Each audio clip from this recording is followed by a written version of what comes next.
It is good to come together for the purpose of co-creating. Do you agree? Yes. Taking thought beyond that which it has been before.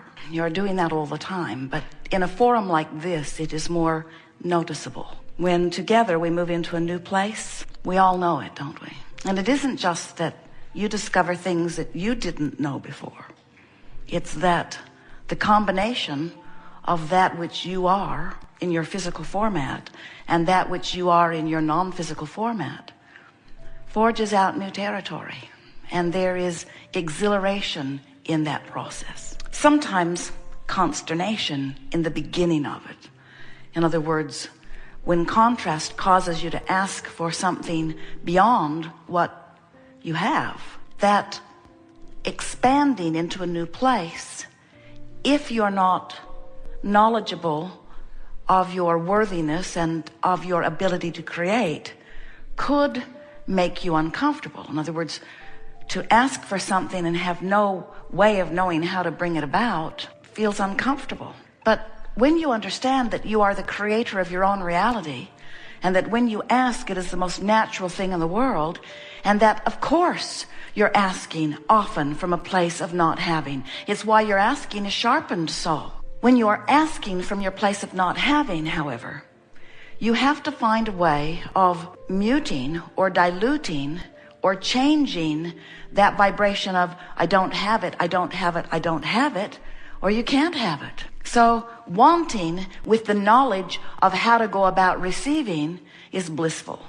Wanting in doubt or in not understanding how things happen, when you're counting on luck or chance or the good nature of another, not so pleasant. We call this gathering the art of allowing. And what it really means is it's the art of allowing what you've asked for to fully manifest in your experience. It's also the art of allowing you in your physical format to be a vibrational match to the broader part of you.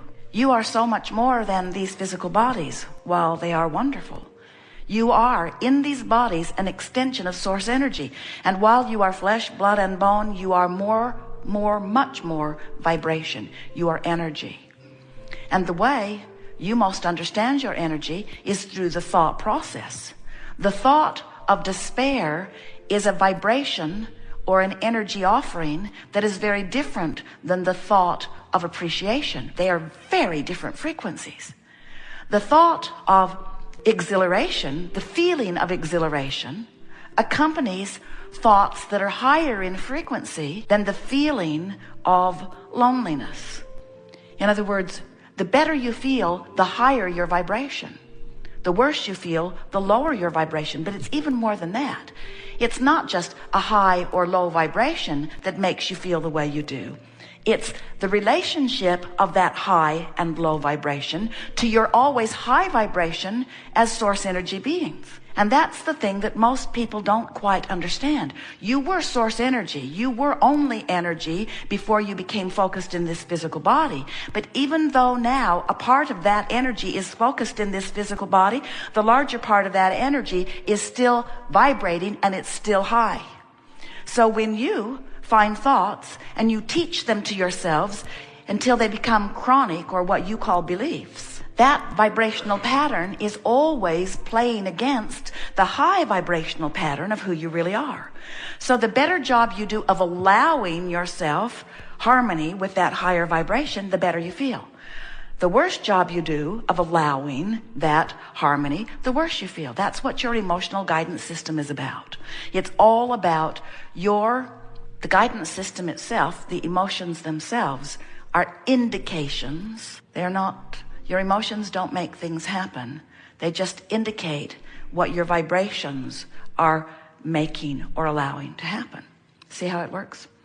So if you are aware that you are source energy, and if you understand that source energy loves, and you have picked out some component of your society, maybe something up close and really personal, and you are not only not loving it, you are loathing it. That feeling of loathing, that feeling of hatred, that feeling of anger, Those feelings, you know what we're talking about. You know how they feel. Those feelings are your indicator that you are not allowing alignment with who you are. Now, you certainly have free will to do that. And there are many of you who would say, yes, Abraham. And we are also justified in this perspective because that person did that or that or that or failed to do that or that or that.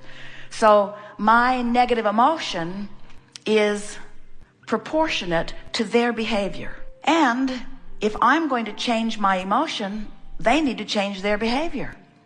Because I'm just having a knee-jerk response to the way they're behaving. Well, those knee-jerk responses are tiring, aren't they? Because you can't control the world. And further, as soon as you wrestle one of them to the ground and teach them the error of their ways and make them promise not to ever do that again, another one just like it shows up in your experience, because when you've been noticing it, it's active in your vibration. And when it's active in your vibration, law of attraction is going to continue to show it to you. Different places, different faces. But the same essence is going to keep coming to you over and over again as long as it's active in your vibration. So it turns out that you have the free will to allow any vibration that you choose. You can choose things that thrill you. You can choose things that make you furious. You can choose things that make you afraid. You can choose things that make you feel secure. They're all out there. It's a smorgasbord. It's a buffet of choices, and you have the free will to choose. We just want you to know that you have the free will to choose, and that you are choosing, and that the circumstances of any moment in time or any environment do not need to dictate your choices. You are smarter than that. You don't have to. That would be like turning on your television and seeing some movie that is really offensive to you. The chainsaw just chopped off another head, and it was painful to watch, but you just sit there and watch it anyway. Why are you watching that? It's on. But why are you watching that? Because it's happening in front of me. So I thought I should. Or Esther's favorite line, especially in the beginning, but Abraham, it's true. As if the truth of something is the appropriate criteria for why you would choose it.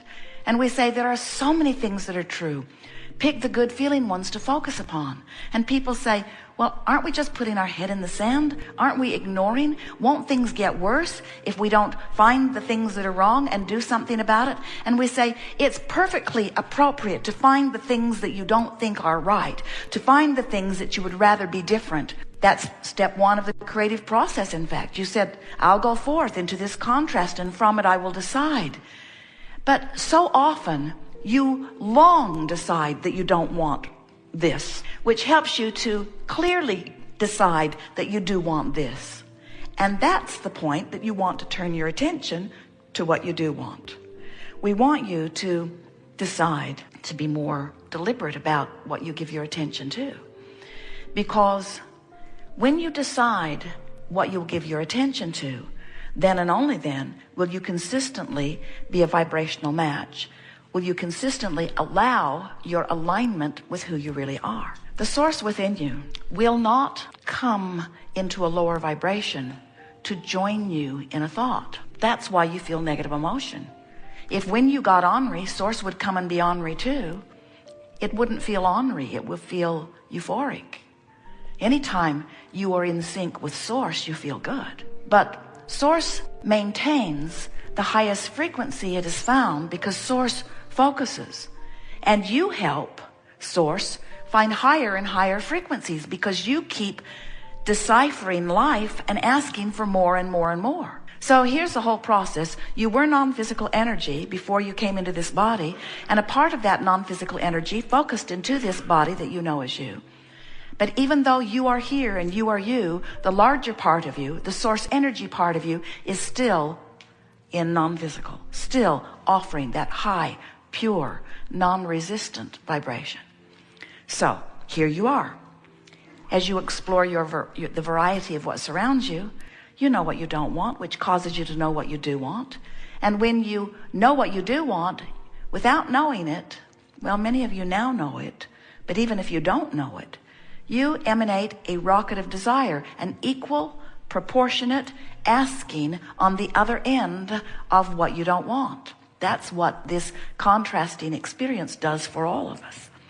So here's this new desire, and the source within you receives that rocket of desire and absorbs it or incorporates it into the whole of that vibration. In other words, when you're sick, you ask for wellness, and the inner being, this source energy part of you, becomes weller than it was before you got sick. If you are confused and ask for clarity, the source energy you becomes clearer than you were before you got confused. In other words, that's what the expansion of all is. That's what the evolution of all species is about. So we want you to at least try to accept that while you are here in this physical body, you are causing an expansion of the non-physical part of you. And in fact, while you are creating your houses and your lovers and your lifestyles, while you are creating your fortunes, your empires, while you are creating the stuff of your physical world that you call your hopes and dreams or goals, while you're doing all of that, what you're really creating is an expanded version of you. You are the creator, but you are also the created. You are also the creation. In other words, when life causes you to ask for more, you become that more. When life causes you to ask for more wellness, you create a weller you. When life causes you to ask for more abundance, you create a more abundant you. So now, remember those two perspectives of you and you. There's the more abundant you that is just expanded because of the less abundant you. But now the more abundant you, in its dominant offering of vibration and law of attraction responding to its dominant offering of vibration, now that more abundant you, if you are to feel good, must be met by you. You can't let life cause you to become more abundant and keep beating the drum from your physical format of not enough money and ever feel good. And it's so interesting to watch you, because your life keeps causing you to become more, but if you don't go, you feel worse. So much so that sometimes people say, I felt better before I knew I wanted that. I felt better before I met that person that inspired me to that new wanting. And we say, you can't hold yourself back.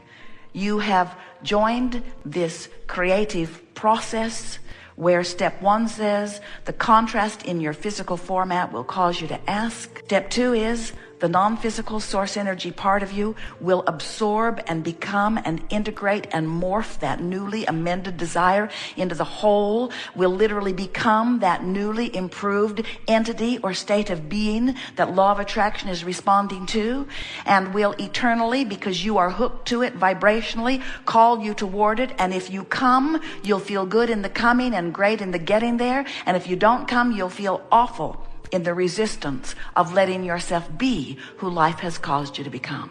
You just can't live without expanding, and you just can't expand without needing to consciously keep up with your expansion. You're like a two-headed monster, and we mean that in the nicest of ways. And if both heads are not moving in the same direction, you don't feel good. So sometimes people think that what we are trying to get you to do is just always be that perfect vibrational match. And we say, it's nice if you can do it, but you can't, because you live in this environment of contrast where you are wanting the inspiration for more. Some of you who've been listening to us for a while are beginning to understand that even in this non-physical beingness, there is still contrast which is causing expansion. But the contrast of the non-physical is so slight that from your physical perspective, it would be indiscernible. You could not even recognize it. But contrast exists in all environments. Therefore, expansion is an eternal equation. Contrast is what puts the eternalness in eternity. It's a good thing. So step 1 is contrast causes you to ask. Step 2 is the larger part of you absorbs the new asking and becomes it. And as law of attraction responds to that powerful becoming, you have a choice about what you do with step 3. And step 3 is you must become a vibrational match to the newly expanded being that you have become, if you are to feel good. You don't have to do it. You can hold yourself apart from it. You know people like that. People who hold themselves apart from their expansion are ornery. They're often overwhelmed. They are frequently frustrated. And if they have really been doing a good job of holding themselves apart from it, they're angry a lot.